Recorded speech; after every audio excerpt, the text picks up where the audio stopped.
மாணவர்கள் எவரும் போதைக்கு அடிமையாகாதீர்கள். அடிமையானவர்கள் மீண்டதாக சரித்திரமில்லை. எனவே உங்களையும் சமூகத்தையும் பாதுகாத்துக் கொள்ளுங்கள். உங்கள் நலன் கருதி கல்வி டிவி. அனைத்து மாணவர்களுக்கும் வணக்கம். தரம் 11 இலக்கண பகுதியை அவதானித்துக் கொண்டு வருகின்றோம். அந்த வரிசையில் இறுதியாக சார்பெழுத்து என்று சொல்லப்படுகின்ற ஒரு பிரதானமான வகை பற்றி இறுதி வகுப்பில் விளங்கப்படுத்தப்பட்டுள்ளது. 10 விதமான சார்பெழுத்து வகைப்பாடுகள் பற்றி இறுதி வகுப்பில் என்ன செய்யறா விளங்கப்படுத்தப்பட்டுள்ளது. அந்த சார்பெழுத்து வகைப்பாடுகள் பற்றி தரம் 11 பகுதியில் ஓயல் பரீட்சையில் சார்பெழுத்துக்களை பற்றி கேட்கக்கூடிய வாய்ப்பு நிலைகள் என்ன செய்யறா காணப்படுகின்றன. அந்த சார்பெழுத்துக்களை பற்றி என்ன செய்யலாண்டா கேட்கக்கூடிய வாய்ப்புகள் காணப்படுகிறது. இன்றைக்கு நாங்கள் பார்க்குற விடயம் சுட்டெழுத்து என்று சொல்லப்படுகின்ற ஒரு விடயம். எழுத்து வகைப்பாட்டில் வார எழுத்து என்ன எழுத்தாக இருக்கும் என்றால் சுட்டெழுத்து என்று சொல்லப்படுகின்ற ஒரு வகைப்பாடு. சுட்டெழுத்தண்டா என்னண்டா ஞாபகப்படுத்துங்கோ.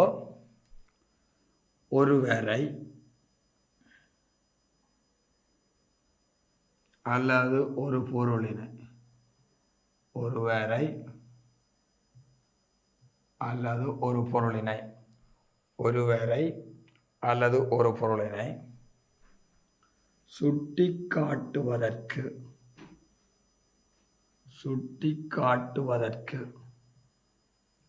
ஒருவரை அல்லது ஒரு பொருளினை சுட்டிக்காட்டுவதற்கு பயன்படுத்தப்படும் எழுத்து.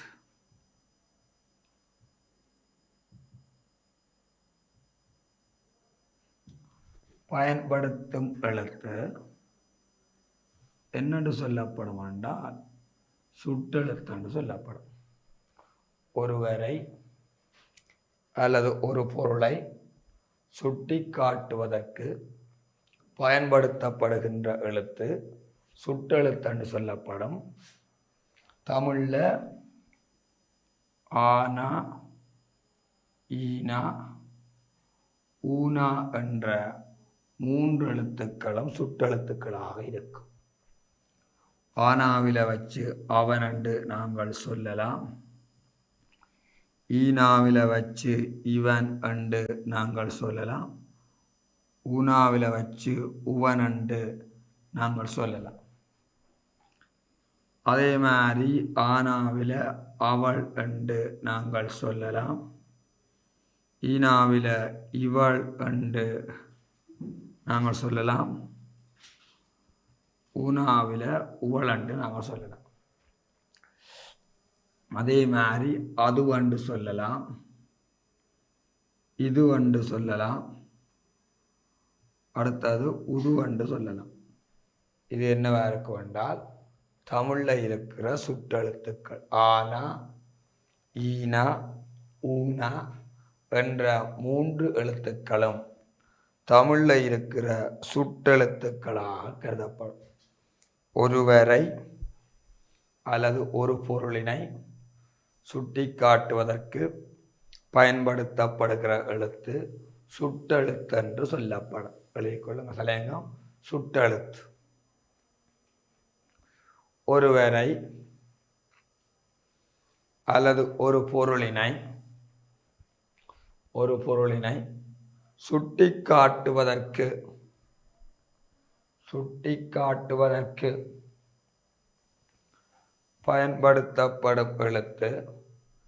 பயன்படுத்தப்படும் எழுத்து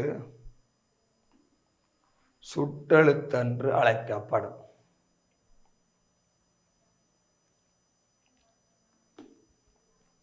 அந்த வகையில் தமிழிலே 3 சுட்டெழுத்துக்கள் தமிழிலே 3 சுட்டெழுத்துக்கள் தமிழிலே 3 சுட்டெழுத்துக்கள் தமிழிலே 3 சுட்டெழுத்துக்கள் காணப்படுகின்றன. தமிழிலே 3 சுட்டெழுத்துக்கள் காணப்படுகின்றன.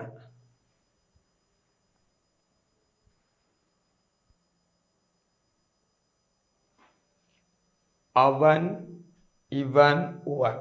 ஆனா ஈனா ஊனா என்ற மூன்றும் சுட்டெழுத்து. அவன் இவன் உவன்,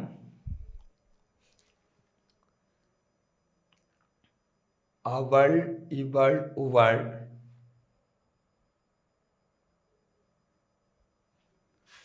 அது இது உது.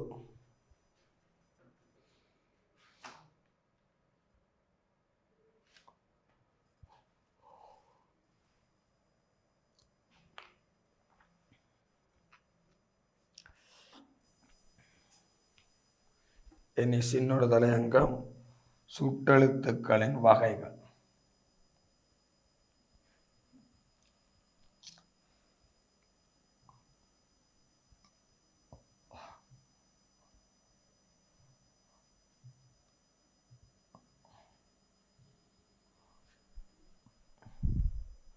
சுட்டெழுத்துக்களின் வகைகள்.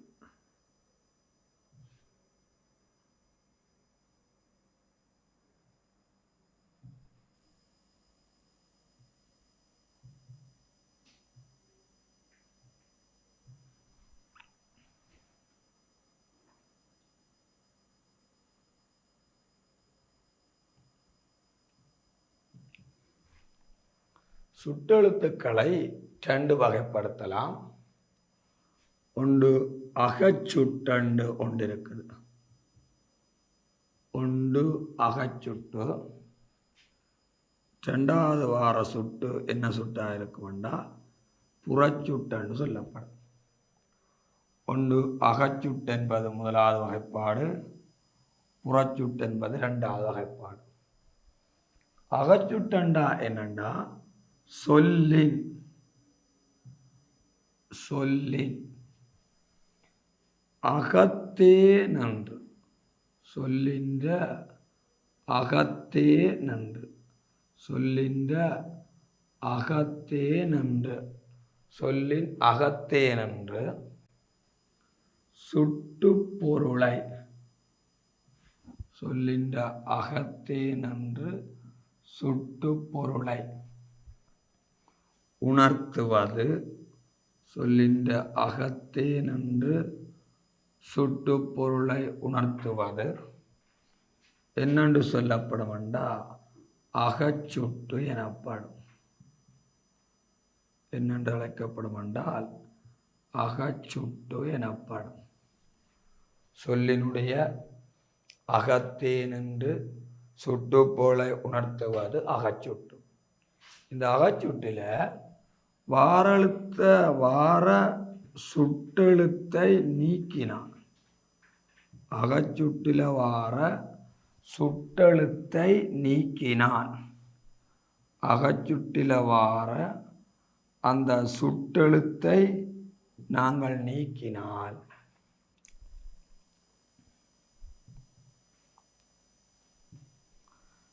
மற்றைய எழுத்துக்கள்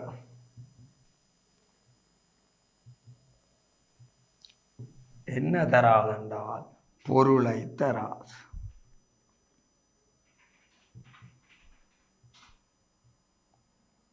பொருளை தராது.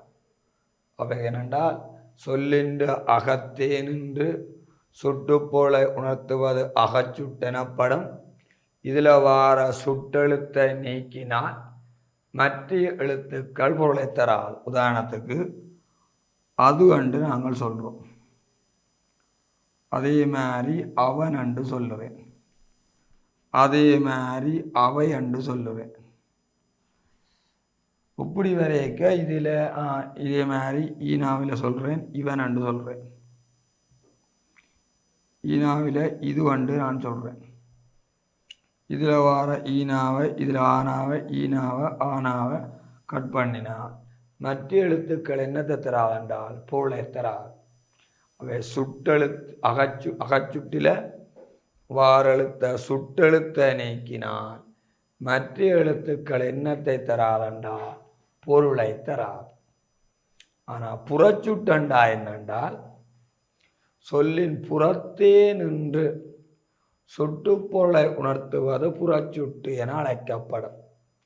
இங்க சுட்டெழுத்தை நீக்கினாலும் மற்ற எழுத்துக்கள் என்னத்தை தரமாண்டா, பொருளை என்ன செய்யமாண்டா தர். சின்னொரு தலையங்கம் போடுங்கோ. சுட்டெழுத்துக்களின் வகைகள். சுட்டெழுத்தை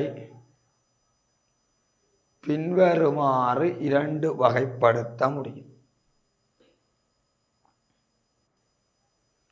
ஒன்று அகச்சுட்டு, இரண்டாவது புறச்சுட்டு.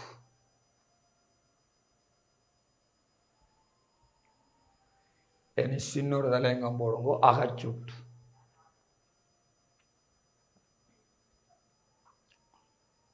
சொல்லின் அகத்தே நின்று சுட்டுப்போலை உணர்த்துவது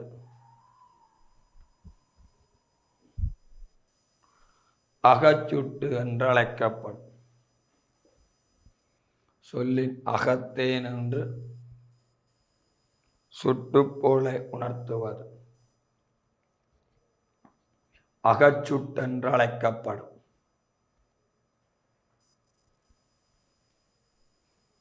அகச்சுட்டிலே வருகின்ற சுட்டெழுத்தை நீக்கினாலும் அகச்சுட்டிலே வருகின்ற சுட்டெழுத்தை நீக்கினாலும் மற்ற எழுத்துக்கள் பொருளினை தராது.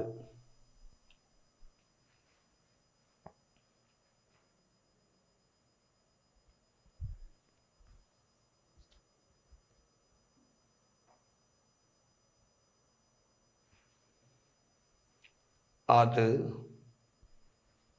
அவன், இவன் என்று வந்தால் அது என்னவா இருக்கும்டா அகச்சுட்டு.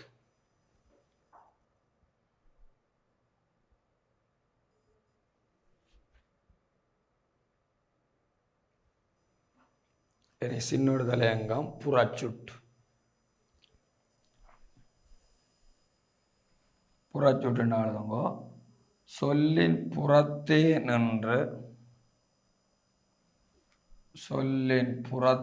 நின்று சுட்டு பொருளை உணர்த்துவது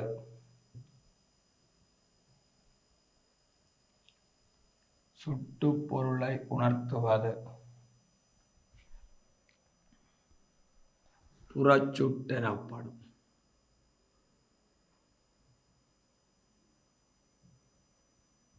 சொல்லின் புறத்தே நின்று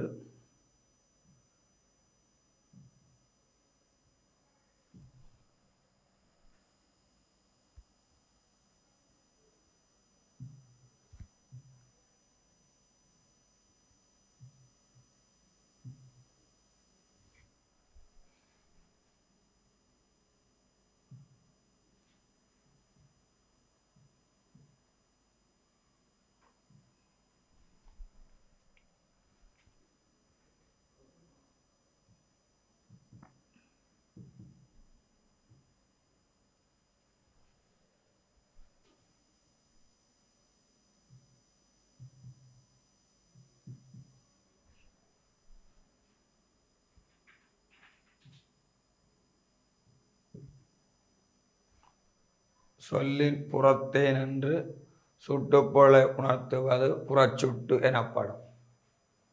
புறச்சுட்டிலே வருகின்ற சுட்டெழுத்தை நீக்கினாலும்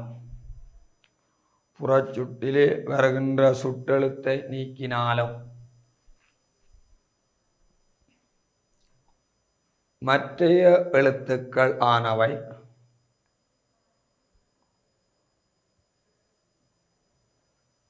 பொருளினை தரக்கூடியதாக அமையும்.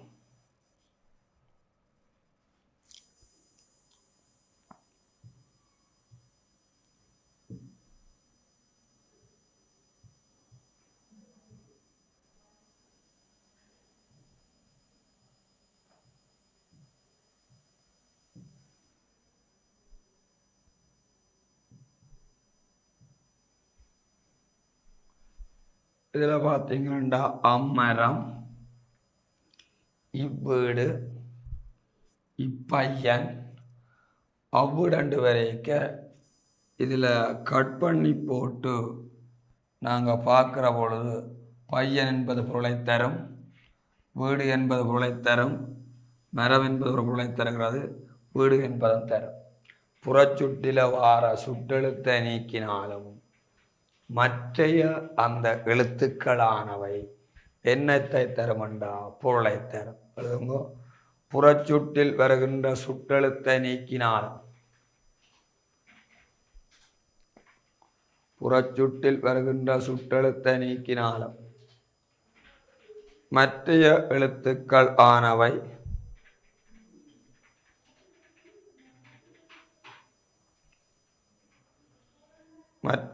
எழுத்துக்கள் ஆனவை பொருளை தரக்கூடியதாக அமைந்திருக்கும்.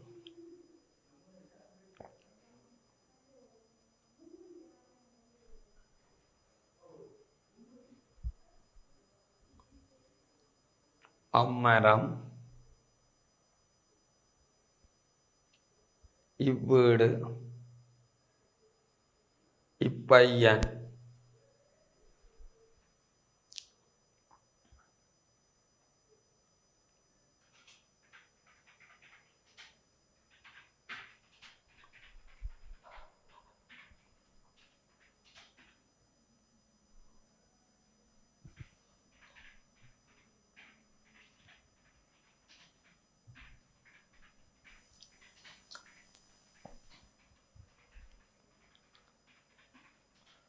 இதில் பார்த்தீங்கன்னா இந்த சுற்றெழுத்தை பற்றி நான் சொன்ன விடயங்கள் இருக்குது. ஆனா, ஈனா, ஊனா என்ற 3 உயிரெழுத்துக்களும் சொல்லின் முதலில் நின்று பொருளை சுட்டி காட்டும் போது சுட்டெழுத்தெனப்படும். இவற்றை அகச்சுட்டு புறச்சுட்டு என்று அழைப்பர். அகச்சுட்டு சொல்லின் அகத்துருப்பாக நின்று சுட்டும் பொருளை உணர்த்துவது அகச்சுட்டு. இங்கு சுட்டெழுத்தையும் சுட்டப்படும் பொருளையும் பொருளை பிரிக்க முடியாது. அவன், இவன், உவன், அது, இது சொல்லின் புறத்துருப்பாக நின்று சுட்டப்படும் பொருளை உணர்த்துவது புறச்சுட்டாகும். இங்கு சுட்டெழுத்தை நீக்கினாலும் சுட்டப்படும் பொருளும் பொருள் வரக்கூடியதாக இருக்கும். அவ்வீடு, இவ்வீடு, ஒவ்வீடு, அக்குதிரை, இக்குதிரை, உக்குதிரை. தற்காலத்தில் உகரச் சுட்டு பெரிதும் பயன்பாட்டில் இல்லை. யாழ்ப்பாண பேச்சு வழக்கில் உதுகம உந்த என்பது பயன்படுத்தப்படுகிறது. யாழ்ப்பாணத்தின் பேச்சு வழக்கை நாங்கள் பார்க்க அதே அதில் ஊனாவில் வார உது, கம உவன், கம உவல், கம உந்த என்ற சில எழுத்துக்கள் அந்த சுட்டெழுத்துக்கள் என்ன செய்யறால் பயன்பாட்டில் இருப்பதாக குறிப்பிடப்படுகிறது. பயன்பாட்டில் இருப்பதாக என்ன செய்யறால் குறிப்பிடப்படுவதை நாங்கள் என்ன செய்யலாம் என்றால் அவதானித்து கொள்ள முடியும். அவை என்றால் சுட்டெழுத்தில் அகச்சுட்டு புறச்சுட்டு ஊனா என்ற எழுப்பை கொண்டு வரக்கூடியது வருகிறது. அடுத்தது இன எழுத்து என்று சொல்லப்படுகிற விடயம். இன எழுத்து என்பது தமிழில் இடம், ஒலிக்கு முயற்சி, மாத்திரை அளவு, பொருள், வரி வடிவம் ஆகியவற்றில் இடம், ஒலிக்கு முயற்சி, மாத்திரை அளவு, பொருள், வரி வடிவம் ஆகியவற்றில் பெரிதும் ஒற்றுமையுடைய எழுத்துக்கள் இன எழுத்துக்கள் என அழைக்கப்படும். குற்றெழுத்துக்கு நெட்டெழுத்து இன எழுத்து ஆகும். இந்த குற்றெழுத்துக்கு நெட்டெழுத்து என்னவா இருக்கும் வேண்டாம் இன எழுத்தாக இருக்கும். இடம், ஒலிக்கு முயற்சி, மாத்திரை அளவு, பொருள், வரி வடிவம் ஆகியவற்றில் பெரிதும் ஒருமையுடைய எழுத்துக்கள் என்னன்னு சொல்லப்படும் வேண்டாம் இன எழுத்துக்கள். குற்றெழுத்துக்கு நெட்டெழுத்து இன எழுத்தாக இருக்கும். உயிரெழுத்துல பார்த்தீங்களென்றால் ஆனாக்கின் எழுத்து ஆவன்னா, ஈனாக்கின் எழுத்து ஈயன்னா, ஊனாக்கின் எழுத்து ஊவன்னா, ஏனாக்கின் எழுத்து ஏன்னா, ஓனாக்கின் எழுத்து ஓவன்னா. ஐயன்னாக்கும் ஒவ்வன்னாக்கும் இன எழுத்து வித்தியாசம். ஐயன்னாக்கு ஈனாவும் ஒவ்வன்னாக்கு ஊனாவும் இன எழுத்தாக கருதப்படும். இந்த ரெண்டையும் தமிழ்ல நாங்கள் என்னன்னு சொல்லுவோம்டா கூட்டுயிர் அல்லது சந்தியக்கர எழுத்துன்னு சொல்லுவோம். ஐயன்னா ஒவ்வன்னா என்ற 2 எழுத்துக்களையும் நாங்கள் என்னன்னு சொல்லுவோம் என்றால் கூட்டுயிர் அல்லது சந்தியக்கர எழுத்தாண்டு நாங்கள் என்ன செய்வோம் என்றால் அழைச்சி வருவோம். ஏனென்றால் ஆரம்பத்தில் இந்த ஐயன்னா ஆனாவும் ஈனாவும் சேர்த்து ஐயன்னா எழுதப்பட்டது, ஆனாவும் ஊனாவும் சேர்த்து ஒவ்வன்னா எழுதப்பட்டது. இதனால் இந்த 2 எழுத்துக்களையும் கூட்டுயிர் அல்லது சந்தியக்கர எழுத்துக்கள் என்று நாங்கள் என்ன செய்ய வேண்டும் அழைப்போம். ஐயன்னா கம அவ்வண்ணாண்ட 2 நெட்டெழுத்துக்களும் ஒலிப்பின் அடிப்படையிலே முறைய ஈனா கம ஊனா ஆகியவற்றை இனமாக கொள்ளும். இந்த 2ஐயும் நாங்கள் ஆரம்பத்தில் சந்தியக்கரம் அல்லது கூட்டுயிர் என்று சொல்லுவோம்.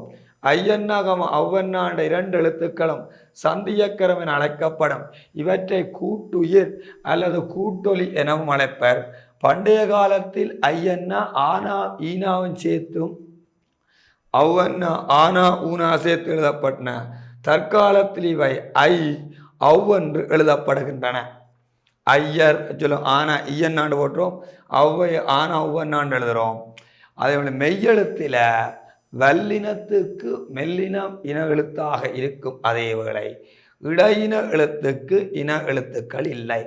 தமிழில் இன எழுத்து இல்லாத எழுத்து வகையாக கருதப்படுவது எதா இருக்கும் என்றால் எங்களுடைய இடையின எழுத்துக்கு இன எழுத்து இல்லை.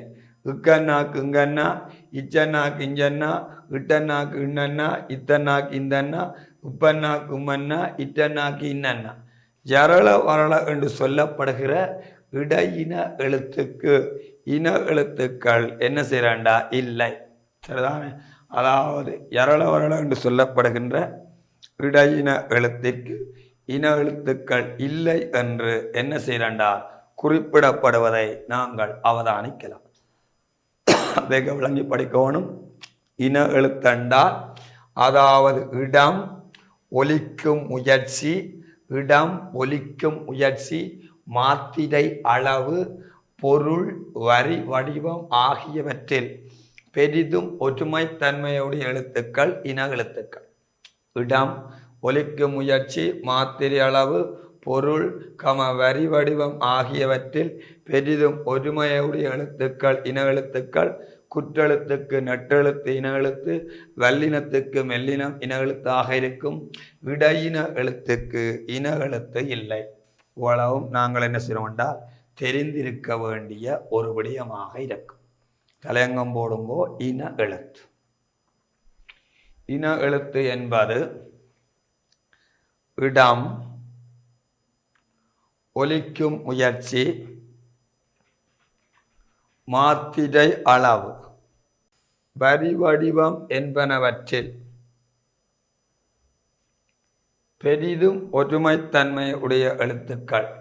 பெரிதும் ஒற்றுமைத்தன்மையை உடைய எழுத்துக்கள் இன எழுத்துக்கள் என்று அழைக்கப்படும். இவ்வளவும் நாங்கள் என்ன செய்யறோம் என்றால் தெரிந்திருக்க வேண்டிய ஒரு விடயமாக இருக்கும். தலையங்கம் போடும்போ இன எழுத்து. இன எழுத்து என்பது இடம் ஒலிக்கும் முயற்சி, மாத்திரை அளவு, வரி வடிவம் என்பனவற்றில் பெரிதும் ஒற்றுமைத்தன்மை உடைய எழுத்துக்கள். பெரிதும் ஒற்றுமைத்தன்மையை உடைய எழுத்துக்கள் இன எழுத்துக்கள் என்று அழைக்கப்படும். அந்த வகையில் உயிரெழுத்துக்களிலே நெட்டெழுத்துக்குரிய இன எழுத்து, நெட்டெழுத்துக்குரிய இன எழுத்து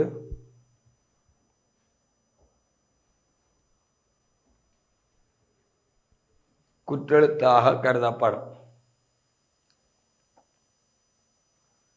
மெய்யெழுத்துக்களில் வல்லின எழுத்துக்களுக்குரிய இன எழுத்து மெல்லின எழுத்தாக கருதப்படும்.